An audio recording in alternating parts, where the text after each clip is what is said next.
I love to talk about Al Bell, so I'll jump up here, and he'll pretend like he doesn't hear this because I'm an adoring fan of his. Al Bell is originally from Arkansas, and he has actually been spending a lot of time in Memphis, back in Memphis, because of Share the Memphis Music Foundation. He's been coming over here a lot. He considers Memphis his second home, but Al is known for his work at Stax Records. When Stax was in trouble many years ago, and they needed someone to come in and freshen things up, to give it a new look, to make the Stax artists known truly around the world and to continue the momentum that they had started, Al Bell was the man that they called. He has quite a history in radio, and he is an amazing music marketer.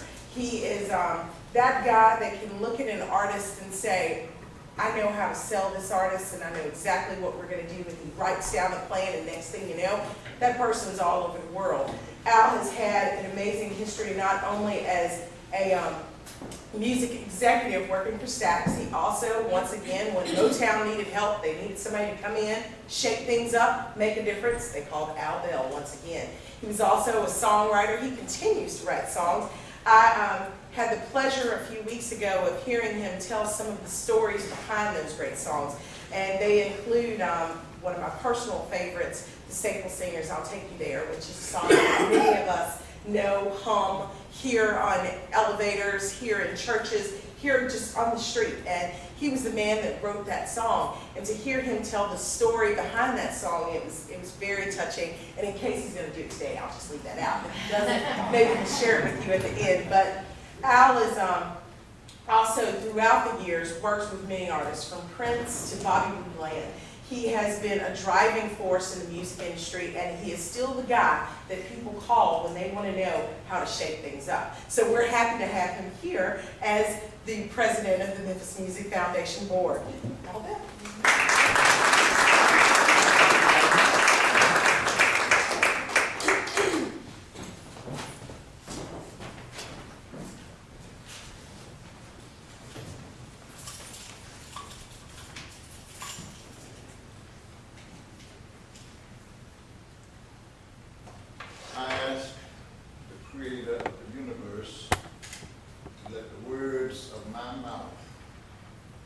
Meditations of my heart be acceptable in thy sight.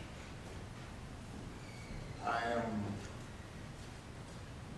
honored to be here today, and as I speak, I probably will, in fact, repeat and hopefully influence the thought processes as it relates to giving and how we receive our funding here at the Memphis Music Foundation.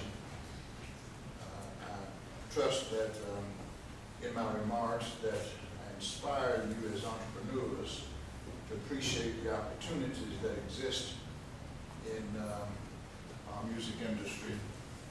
And I trust that I will have called your attention once again to something that you have heard said 2 times, and I'm going to repeat it in a different context for a 3rd time, so that hopefully when you leave here, we will have driven it into your brain. It's called future growth, future growth, future growth, future growth, future growth, future growth. I thank God because it is just, it's rare that I have an opportunity to interact with, to address, speak to, and with a group of people that I'm most comfortable in being with, and that's entrepreneurs. Because I am an entrepreneur. I believe that I was created as such while I was still in my mother's womb. I certainly came out of her womb breathing my first breath of life being an entrepreneur. My father was an entrepreneur, and he taught, trained, and fired me up with that entrepreneurial spirit that's in me today and at this very moment. And when I leave here, I'll leave here with that spirit in me. I believe in economic empowerment and economic development. Economic empowerment and economic development. I love music. I love listening to music. I love playing music to make people feel good. I love producing music and selling music to people and making money selling music to people. I can't sing. I can't dance.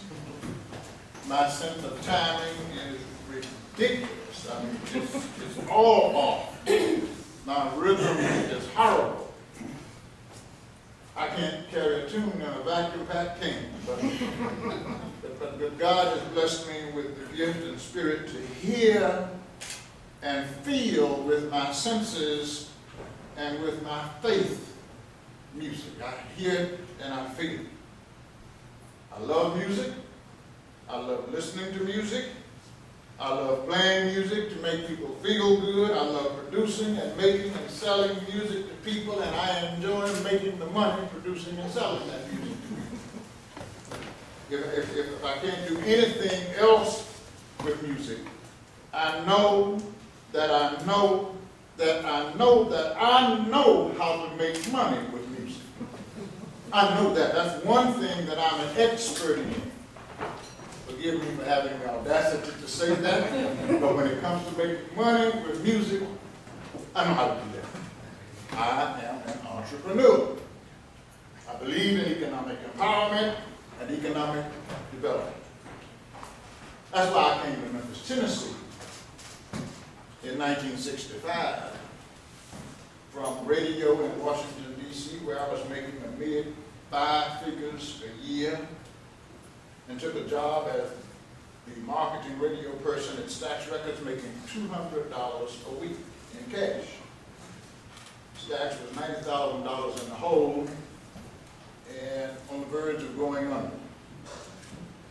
Under my leadership, we turned it around, and in 9 months we were grossing $1.5 million. And that was with a 12% of the wholesale selling price as our financial participation arrangement with Atlantic Records. We only paid under that business arrangement 12% of the wholesale selling price. But we managed effectively, and we managed to grow the company from $90,000 in debt to a gross of $1.5 million. In 1968, after the death of our lead horse and superstar Otis Redding in late 1967, and the loss of Sam and Dave, our number 2 lead horse and superstar, to Atlantic Records, we also lost all of our catalog of previously released hit records in our library to Atlantic. The value of a record company is found in its catalog, its recorded music catalog, in its library of previously released records. That's where its viability is vested. That's where the revenue stream comes from that you enjoy month after month after month after month, and it keeps you in business until you get your next hit record. Well, in 1968, we no longer had Otis Redding, Sam and Dave, and all of our previously released hits. Our library of released music, our recorded music catalog of hits, our insurance, and our cash flow stream was taken away by Atlantic Records because of, and at that time, unknown small print clause in our distribution agreement. We were out of business. We were dead. Stax Records no longer existed.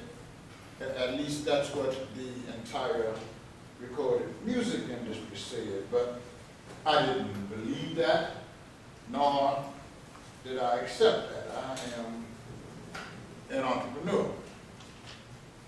So I got with Steve Cropper, and I asked Steve to go and get some unreleased, incomplete product that was in the can back in the library, and to get with Terry Manning and John Fry over at Ardent Records and see if they would help us complete a finished recording, after which I I named it Soul Limbo and released it on Booker T and the MGs, and it became a hit. Through a friend of mine, a very influential recorded music industry financial broker by the name of Clarence Avant, we made a financial arrangement with Gulf and Western Industries that allowed us to continue to develop Stax Records, for they provided us with some working capital. I set a goal to produce, record, and release 28 albums. Ridiculous. In a few months. We were only able to get 27 of them completed in that short period of time. We arranged a sales meeting at the Holiday Inn Rivermont, invited 20 of the independent record wholesale distributors from around the country here to Memphis for a weekend, put on a great presentation, and wrote several $1 million worth of business over that weekend, and we were off to the races. Alive again, I guess you might say resurrected. Among many of those hits, out of those 27 albums, was Hot Buttered Soul by Isaac Hayes. And of course, that changed the entire recorded music industry. That was 1968. By 1975, 70 years later, Price Waterhouse and Company valued our previously released hits, our library of released music, our recorded music catalog of hits, our insurance, our cash flow stream at $67 million in 7 years. I'm an entrepreneur. Our publishing company was valued by a third-party outside appraiser at $15 million. From 0 to $15 million. I love music. I love listening to music. I love playing music to make people feel good. I love producing music, and I enjoy producing and making music and selling it to people to make money. I'm an entrepreneur. If I can't do anything else as it relates to music, I know that I know how to make money with music.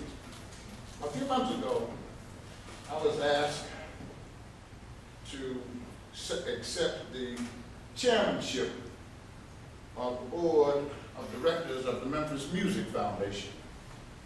I accepted and was elected Memphis Music Foundation's board chairperson. The primary reason I accepted this position as chairman of the board of the Memphis Music Foundation and came back to Memphis as a servant leader was because the Memphis business community conducted several surveys over many years, all of which concluded that the best bet for future growth of Memphis is in 3 distinct areas: distribution, transportation, biotech, and music. The third leg on that future growth chair.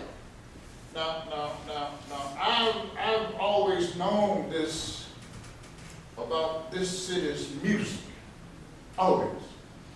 And now it is validated and an official part of the city's future growth business plan. Surveys and studies are important, and they validate presumptions, but frankly, I didn't need proof provided by surveys and statistical papers. I know a thing or two about the power of music, and especially about Memphis music. Memphis music. I have always known that Memphis music is in the DNA of the people that make up this uniquely creative community. There's no other city like this in America. As a matter of fact, nowhere else in the world. Memphis not only is synonymous with the word music, but practically every known music form is indigenous, occurring or living naturally in the soul and soil of Memphis. It's absolutely amazing to me. It's awesome, but it's Memphis. Memphis was instrumental in spreading virtually all genres of music: country and western, blues, classical, jazz, gospel, opera, rockabilly, rock and roll. The home, the capital, the birthplace of rock and roll, Memphis, Tennessee, rhythm and blues, soul, spread it throughout the United States and around the world. Memphis has its own unique art treatment or presentation for all of these music genres that is unique only to Memphis, Tennessee. The musical legacy of Memphis is exciting, diverse, and critically significant in the history of American culture. Memphis, Tennessee. And I am so thankful to have been invited back to Memphis during my lifetime to once again serve, to lead, and to help this community to succeed with what the official leaders say they want to do with one of the city's greatest assets, Memphis music. I came to help in part because I believe that working together,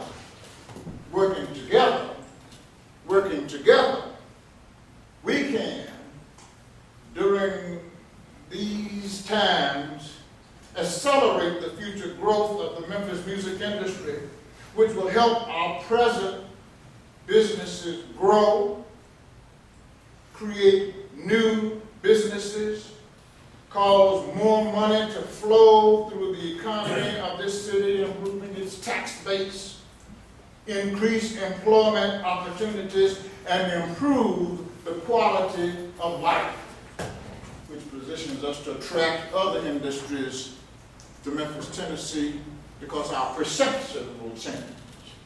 We'll be perceived differently. So, now I know this is a fact. I'm not speaking theoretically because I saw it working together, lived it, and experienced it during our Stax Records years in this city. It worked. And they mentioned that they had researched that the music industry during that period of time was the third largest employer in this city. We have the assets in Memphis to do what cannot be done in any other city in America. It's in the music. It's in the music. And we can do it. It's up to us. So let's go. Let's go. If you're ready, I produced a song, Come Go With Me. I'll take you there. Let me leave you with my favorite poem. And after that, I'll entertain your questions. My godfather, Winthrop Rockefeller, introduced this poem to me, and he influenced me with this poem. It motivates me continually. Hopefully it will motivate you after you hear it. I live it. I live this poem. It was written by Edgar A. Guest, entitled, It Couldn't Be Done. Somebody said it couldn't be done. But he, with a chuckle, replied that maybe it couldn't, but he wouldn't be one who wouldn't say so till he tried. So he buckled right in with a trace of a grin on his face. If he were, he hid it. He started to sing as he tackled the thing that couldn't be done. And he did it. Somebody scoffed, oh, you'll never do that. At least no one ever has done it. But he took off his coat and he took off his hat, and the first thing we knew, he'd begun. With a lift of his chin and a bit of a grin, without any doubting or quitting, he started to sing as he tackled the thing that couldn't be done. And he did it.